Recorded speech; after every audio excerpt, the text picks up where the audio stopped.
जय हिंद मेरे प्यारे साथियों, स्वागत है आपका हमारे चैनल नेटिव पाठशाला में। और आज हम बात करेंगे कि यार घनमूल कैसे निकालें, जैसा कि आप लोगों ने थंबनेल में देख रखा है उसको। तो देखो, निकालने के तो कई सारे वे हैं, लेकिन यहाँ पे हम लोग उस वे को सीखेंगे जो आपको विद इन सेकंड में आंसर दे दे। तो आइए वीडियो को स्टार्ट करते हैं। सबसे पहले आपको करना क्या पड़ेगा, यहाँ पे मैंने कई सारे एग्जाम्पल दे रखे हैं। जैसे एग्जाम्पल नंबर अगर 1 की बात की जाए तो सबसे पहले आप एग्जाम्पल की जो फर्स्ट डिजिट होगी उसको देखेंगे कि यार ये 9। अब आपको क्या करना पड़ेगा फ्रेंड्स कि ये देखिए कि ये कौन सा ऐसा संख्या है जिसका घन करने पर ये लास्ट में 9 आए, और आपको ये 1 से 10 तक संख्याओं में चूज करना है। तो हम लोग देख रहे हैं यार, ये जो 9 है वो 9 का घन करने पर इकाई के अंक में 9 आ रहा है। तो सबसे पहले आपको 9 लिख लेना पड़ेगा, ठीक है फ्रेंड्स। उसके बाद क्या करना पड़ेगा, आपको 3 अंक लास्ट से 3 डिजिट आपको छोड़ना है। उसके बाद जो लास्ट का जो भी कुछ भी बचे उसको ये देखना है ये किसके घन के बीच में आता है। तो हम देख रहे हैं फ्रेंड्स कि ये 1 के घन और 2 के घन के बीच में ये 6 हमारा मिल रहा है। तो याद रखिएगा फ्रेंड्स, ये जो 6 है वो 6 से ज्यादा 8 है ना, तो मतलब ये 6 जो है वो 8 से कम है, तो यानी हमारा कम वाला आंसर होगा, यानी 1। यहाँ पे 1 हम लोगों को रख लेना है और ये हो जाएगा हमारा 19 का घन। आइए देखते हैं दूसरा। नहीं समझ में आया तो कोई बात नहीं, आइए हम लोग दूसरा देख लेते हैं। यहां पे आप पहला फर्स्ट डिजिट देखेंगे कि यार ये 7 आया है यहाँ पे। तो हम लोग को ये देखना है कि इसमें से यार 1 से लेकर 10 तक घन में कि यार किस संख्या का घन करने पर लास्ट का इकाई का अंक जो होता है वो 7 आता है। तो हम यहाँ पे देख रहे हैं ये जो 3 है, ये जो 3 है, 3 का जब हम लोग घन करते हैं तो इकाई के अंक पे क्या आता है, 7 आता है। तो आपको यहाँ पे पहले सबसे पहली बात आपको 3 रख लेना पड़ेगा, ठीक है फ्रेंड्स। उसके बाद क्या करना पड़ेगा, उसके बाद आप लोग को 3 डिजिट छोड़ना पड़ेगा। 3 डिजिट छोड़ने के बाद जो भी संख्याएं बच रही हैं उनका देखना है किस संख्या का घन करने पर लगभग 12 के करीब में आता है।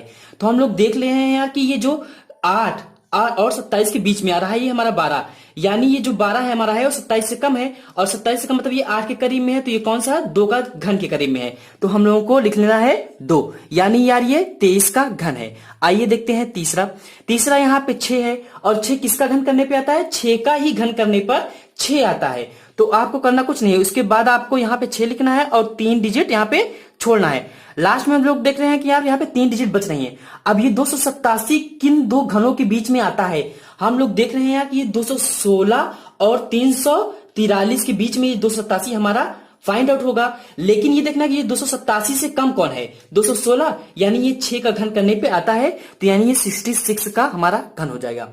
आइए देखते हैं नेक्स्ट क्या है हमारा, इकाई का अंक यहाँ पे 8 है। तो देखिए किस संख्या का घन करने पे 8 आता है। तो हम लोग यहाँ देख रहे हैं यार ये 2 का जो घन करना है होता है, 2 का घन करने पर ये इकाई का अंक यहाँ इसमें क्या आता है, 8 आता है। तो यानी हम लोग यार यहाँ पे 2 लिख लेंगे। उसके बाद हम लोगों को 3 अंक छोड़ना पड़ेगा। जैसे ही हम लोग 3 अंक छोड़ेंगे ना यार, उसके बाद बचे देखा हम लोगों ने कि बचा 3 अंक 140। अब ये देखेंगे कि ये 140 किसके बीच में ये लाई कर रहा है। तो हम लोग देख रहे हैं कि 140 जो है हमारा वो 125 और 216 यानी 5 के घन और 6 के घन के बीच में कर रहा है। तो हमारा जो 140 होगा वो 125 के करीब में होगा, यानी इसके आगे आप लगा देंगे 5 और ये बन जाएगा 52 का घन। आइए इसी तरह अगला देखते हैं। अगला है हमारा लास्ट के डिजिट में 1 आ रहा है। 1 तो हमारा 1 के ही घन के करने पे आता है। अब इसके बाद आपको 2 अंक और छोड़ना पड़ेगा, यानी 3 अंक पूरा छोड़ना पड़ेगा। और लास्ट में देख रहे हैं हम फ्रेंड्स कि यहाँ पे 753 बच रहे हैं, और हमारा 753 जो होता है वो फ्रेंड्स वो 9 के घन और 10 के घन के बीच में करता है। तो ये देखिए फ्रेंड्स कि ये जो 753 है किसके करीब में है, तो ये 729 के करीब में है। इसका मतलब आगे हमको 9 लगाना पड़ेगा, और ये जो 1 है हमारा वो 1 के घन के ही करने पे आता है, इसलिए हो जाएगा हमारा 91 का घन। आइए देखते हैं नेक्स्ट। 9,12,673 का घनमूल। सबसे पहले हमको इकाई के अंक को देखना है, किस संख्या का घन करने पर इकाई के अंक पे ये 3 देता है। तो यहां हम लोग देख रहे हैं कि 7 का घन करने पर इकाई के अंक पे ये 3 दे रहा है, तो आपको यहाँ पे 7 लिख लेना पड़ेगा। उसके बाद आपको इकाई के अंक पे 3 डिजिट छोड़ना पड़ेगा। उसके बाद देख रहे हैं जो हमारी बची हुई संख्याएं हैं, मतलब 912 किन दो संख्याओं का घन करने के बीच में आ रहा है। तो यहाँ पे ये 9 के और 10 के घन करने के बीच में ये आ रहा है। ये जो हमारा 912 है वो 1000 से कम है, यानी हमारी ये छोटी वाली वैल्यू, यानी ये 9 के घन के करीब में होगा। तो यहाँ पे आपको 9 लिख लेना है और यही आपका आंसर हो जाएगा, यानी ये 97 का घन है। अब आप फ्रेंड्स हमको क्या करेंगे, एग्जाम्पल ये वाला और ये वाला, इन तीनों एग्जाम्पलों को आप हमको कमेंट बॉक्स में इसका आंसर देंगे। धन्यवाद।